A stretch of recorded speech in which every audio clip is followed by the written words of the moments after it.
Écrire dans sa langue maternelle n'a jamais été le fort de Ruth, jusqu'à il y a quelques mois. Aujourd'hui, elle y est attirée de plus en plus. Quand on parle d'alphabétisation, je me suis toujours dit, c'est pour, excusez-moi Andrif, les illettrés, les demi-lettrés. Et donc, pour moi, je me la joue la petite intello, donc je n'y touche pas. Mais là, j'ai vu que je ne m'y connaissais en rien, alors que ça, c'est ça mon patrimoine. À la base de ce déclic, ce clavier numérique permettant d'écrire dans toutes les langues nationales. Christelle fait partie des tout premiers testeurs de l'application. Ce matin, elle mène une discussion en langue fon via WhatsApp, un exercice certes pas facile, mais par la volonté, elle arrive à s'en sortir. Je pense que la première difficulté qu'il y a par rapport à l'application, c'est, on va dire, peut-être une lacune personnelle parce que je ne suis pas très alphabétisée en fon. Donc, déjà, pour pouvoir écrire avec un clavier, il faut savoir écrire les mots. Et quand vous ne savez pas écrire les mots, ça vous pose forcément un problème. Et ce n'est pas lié à l'application. Et c'est en cela que c'est heureux d'avoir une application qui aujourd'hui motive chaque Béninois à vouloir savoir davantage sur sa langue, à vouloir être alphabétisé. En plus de ce clavier, 221 stickers, tous en fond, sont également conçus.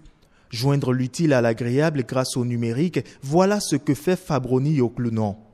Déjà sur Facebook, des citations en langue fongbe sont publiées sur une page qui touche près de 17 000 abonnés. Aujourd'hui, avec le clavier en langue fon, il est déjà à plus de 1000 téléchargements en à peine un mois. C'est un clavier d'abord basique parce que vous pouvez écrire en français et dans toute langue utilisant l'alphabet latin, mais là où il y a la spécificité, c'est que sous les lettres, il y a les caractères spéciaux de nos langues.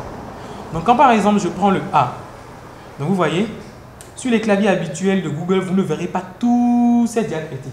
Il y en a, mais ce n'est pas tout. Donc nous on a inséré pour tous les alphabets nationaux. Vous prenez le E, qui est très important en fongbe, vous avez ces diacritiques.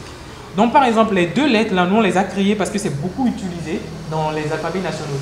Tout lentement, Fabroni fait son bonhomme de chemin avec pour dynamique de pousser à une officialisation de la langue fon comme deuxième langue parlée au Bénin. On ne peut pas écrire l'arabe avec un clavier français, c'est impossible. On ne peut pas écrire le chinois avec un clavier français, c'est impossible. L'autodétermination nous appelle à écrire le fongbe avec les lettres fon, à écrire le bariba avec les lettres bariba. Mon travail, ce n'est pas d'abord alphabétiser les gens, mais c'est d'apporter des contenus.